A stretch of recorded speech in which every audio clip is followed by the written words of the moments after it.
በወርኃ የካቲት በ12ኛው ቀን የሚነበብ የሚጸለይ ድርሳነ ሚካኤል። በአብ ስም አምነን አብን ወላዲ ብለን፣ በወልድ ስም አምነን ወልድን ተወላዲ ብለን፣ በመንፈስ ቅዱስ ስም አምነን መንፈስ ቅዱስን ሰራጺ ብለን፣ ምንም ላጠይቆ አካላት ሦስት ብንል በባሕሪ በሉና በመንግሥት በሥልጣን አንድ አምላክ ብለን አምነን ለዘላለሙ ልመናው ክብሩ በእኛ በሕዝበ ክርስቲያን ላይ ይደርብንና የካቲት በባተ በ12 ቀን የሚነበብ የሚጸለይ ኃያል ክቡር የሚሆን የመልአክ አለቃ የቅዱስ ሚካኤል ድርሳን ይህ ነው። ከዚህም ነገር በኋላ እንዲሆነ ሃይማኖቱ ፍጹም የሆነ አንድ ድሃ ሰው ነበር። ከዚያም አገር ሲኖር በመዓልት በሌሊትም ይጸልይ ነበር። መልአክ አለቃ ቅዱስ ሚካኤልንም አቤቱ ጌታዬ እዘንልኝ፣ ይቅር በለኝ፣ የዕለት ምግብና የዓመት ልብስ ስጠኝ ያለ ይለምነው ነበር። ሰውየው ግን ሰነፍ ነበርና ከቤቱ ወደ ሥራ አይወጣም፣ የሚያውቀውም ሥራ የለውም፣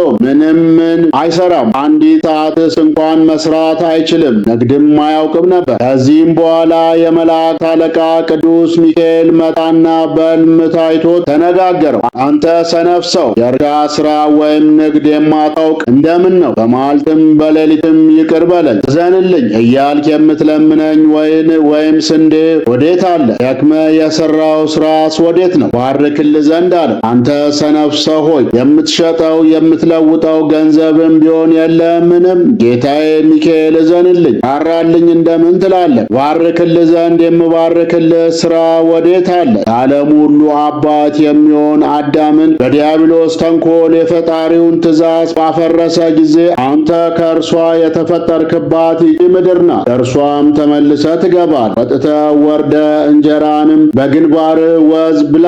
ይህ አንተ የተፈጠርክባት መሬት እሾህና ሜክላ ያብቅል ብሎ እግዚአብሔር እንዳዘዘው አልሰማህምን? አንተ ግን ሳትሰራ ባርክልኝ ትለኛለህ አለው። ይህንን ተናግሮ በክብር ወደ ሰማይ አረገ። በነጋም ጊዜ የአድያ ሰው ተነስቶ ወደ ቤተ ክርስቲያን ሄደና የቅዱስ ሚካኤል ስዕል ወዳለበት ገብቶ የመልአክ አለቃ ቅዱስ ሚካኤል ሆይ ከእኔ ጋር ቁም አትቶኝ ያለ ጸለየ። ከቤተ ክርስቲያንም በወጣ ጊዜ ለነዳያንና ምስኪን ብዙ ምጽዋትን የሚሰጥ እግዚአብሔርንም የሚፈራ አንድ ባለጸጋ ሰው አገኘ። ያም ድሃ ጌታዬ እዘንልኝ ራራልኝ፣ ሄጄ ነግጄ አተርፍበት ዘንድ 100 ወቄት ወርቅ በብድር ስጠኝ፣ ዋናውን ገንዘብን ከነወለዱ ከፍላለሁ አለው። ባለጸጋውም መልሶ እኔ አላውቅም፣ ባይሆን እንኳን የሚዋሳ አምጣ፣ ኋላ በአንተና በእኔ መካከል ጸብ ክርክር እንዳይሆን ለገንዘቤ ኃላፊ ዋስ የሚሆን ስጠኝ አለው። ያም ድሃ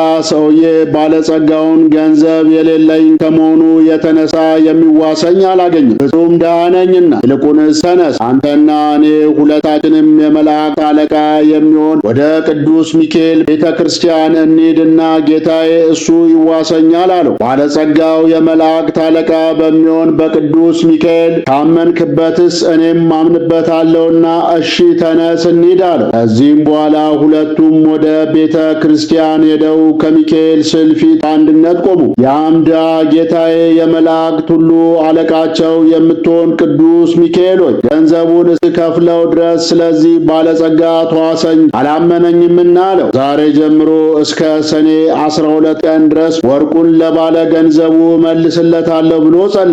ባለጸጋውም ነገርን ሰማው፣ ተነስ እሰጥ ዘንድ እንሂድ አለ። ይህ ሁሉ ለእሱ ድንቅ ሆኖበታልና። ከዚህ በኋላ ከቤተ ክርስቲያን ወጥተው ሁለቱም በአንድነት ወደ ባለጸጋው ቤት ሄዱና ባለጸጋውም 100 ሚዛን ወርቅ ሰጠው። ከዚህ በኋላ የአዳ ሰው ባለጸጋው የሰጠውን ገንዘብ ይዞ ደስ እያለው ወደ ቤቱ ተመለሰና ሮም ወደሚባል አገር ለንግድ ሄደ። ከዚህም በኋላ ንዑድ ክቡር የሚሆን የመላእክት አለቃ ቅዱስ ሚካኤል በዓል የሚከበርበት ሰኔ 12 ቀን እንደሆነና ቀጠሮም እንደደረሰ እሱም እንዳልተመለሰ አውቆ ከባድ ሐዘን ተሰማው። ልቡም ምን ማድረግ ይሻለኛል? የመላእክት አለቃ ቅዱስ ሚካኤልን ዋስ የሰጠውበት ቀጠሮ ደረሰ፣ ዛሬም መድረስ አይቻለኝም ያለ አሰበ። ከዚህም በኋላ እጁን ወደ ሰማይ ዘርግቶ በቆራጥ ልቦና በቀናችና በጸናች ሃይማኖት አምኖ ወደ እግዚአብሔር አመለከተና ለባለ ዕዳው የሚሰጥ ያን 100 ብር ከትርፍ 50 ብር ጋር አድርጎ በከረጢት ቋጥሮ በውስጡም የመላእክት አለቃ የሚሆን የቅዱስ ሚካኤልንና የባለጸጋውን ስም የራሱንም ጽፎ በአንድነት አዘጋጀ። አዘጋጀ። ከዚህም በኋላ ተነስቶ ወደ ሰራተኛ ወደ አንጥረኛ ቤት ሄዶ የብረት ሳጥን ስራልኝ አለ። እሱም ሳጥኑን ሰራለት። ከዚያም ያን ከረጢት ወስዶ ከሳጥኑ ውስጥ ከተተና ቆለፈው። ከዚህም በኋላ የመላእክት አለቃ የሚሆን የቅዱስ ሚካኤል በዓሉ ዋዜማ ዕለት በባህር ዳርቻ ቆመና ጸሎተ ወንጌል እየጸለየ እግዚአብሔርን ፈጽሞ አመሰገነው። በበነጋውም የመላእክት አለቃ ቅዱስ ሚካኤል ሆይ አንተ እነግርሃለሁ፣ እኔ ከሩቅ አገር እንዳለው አንተ ታውቃለህ። እንደ ተዋስከኝም ዛሬ እደርስ ዘንድ እንደማይቻለኝም አንተ ታውቃለህ አለ። እነሆ የተዋስከኝንም ገንዘብ ከባህር ውስጥ ጣልኩ። ለባለ ገንዘቡ አድርስልኝ። የሱና የኔ ቀጠሮ በዚህ በበዓል በሚከበርበት ቀን ነውና አደራን ተበደርኩትን ገንዘብ መልሰ አግባልኝ አለ። ያን ጊዜም ታላቅ አሳ ወጥቶ ሳጥኑን ዋጠው። ያም አሳ 6 ወር ከ7 ቀን ያስኬድ የነበረውን መንገድ በአንድ ቀን ተጉዞ በበነጋው ፀሐይ ሲወጣ እስክንድሪያ በምትባል አገር አንጻር ወደ አለ ባህር ዳርቻ ደረሰ። በዚያችም ቀን ያ ባለጸጋ የመላእክት አለቃ የሚሆን ስለ ቅዱስ ሚካኤል በዓል መረባቸውን ከባህር ጥለው አሳ ያጠምዱ ዘንድ ብላቴኖቹን ልጆቹን አዘዛቸው። በዚህም ጊዜ ያ አሳ በመጀመሪያ ተያዘና ወደ ባለጸጋው አመጡት። ያም ባለጸጋ ባየው ጊዜ ደስ ተሰኝቶ ይህን አሳ በዓሉን እናከብርበት ዘንድ ቅዱስ ሚካኤል አመጣልኝ ብሎ ያርዱት ዘንድ ብላቴኖቹን አዘዛቸው። ብላቴኖቹም ማርደው ሆድ ዕቃውን ባወጡት ጊዜ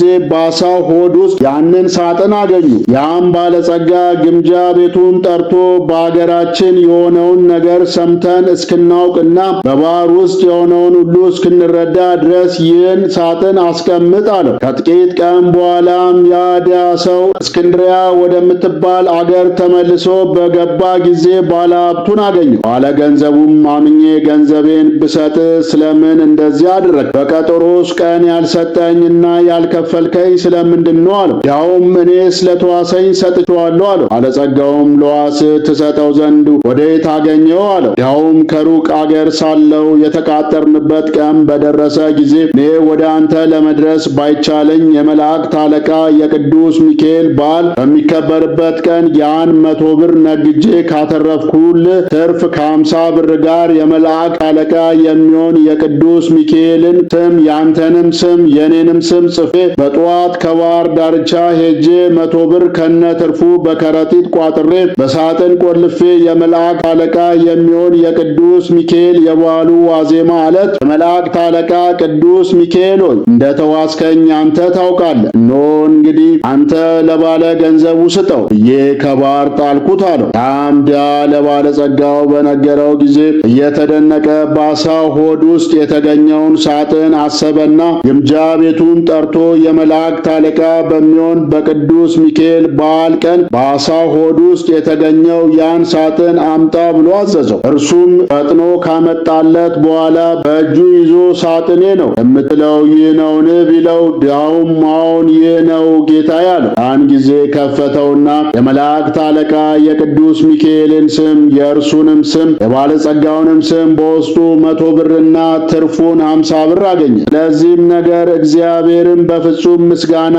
እያመሰገነ የመላእክት አለቃ ቅዱስ ሚካኤል ሆይ ኃይልህ ፍጹም ነው እያለ አደነቀ። ባለጸጋውም ያን ገንዘብ ከነትርፉ አንስቶ ድሃውን ወንድሜ ሆይ ሃይማኖትህ ፍጹም ነው፣ በእውነት አንተ የእግዚአብሔር ባለሟል አገልጋይ ነህ፣ ከአንተ ይህንን ትርፍ አልወስድም አለውና 50 ብር አንስቶ የመላእክት አለቃ በሚሆን በቅዱስ ሚካኤል ስም ለታነጸች ቤተ ክርስቲያን ቃል አሰራ። ድሃውም 50 ብር አንስቶ መታሰቢያ የሆነው ዘንድ የመላእክት አለቃ ለሚሆን ለቅዱስ ሚካኤል ቤተ ክርስቲያን ጽዋ አሰራ። ከዚያች ቀን ጀምሮ ሁለቱም እስከ ዕለተ ሞታቸው ድረስ ወዳጅ ሆኑ። እግዚአብሔር በሚወደው የእግዚአብሔር ገንዘብ በሚሆን ፍቅር አንድነትም ኖሩ። ይህ ሁሉ የመላእክት አለቃ በሚሆን በቅዱስ ሚካኤል ጸሎትና ልመና የተደረገ ነው። እኛንም ሕዝበ ክርስቲያንን እግዚአብሔር የመላእክት አለቃ በሚሆን በቅዱስ ሚካኤል ጸሎት ኃይል ይማረን ይቅር ይበለን። ተጠምቀን በክርስቶስ ያመንን ሁላችንንም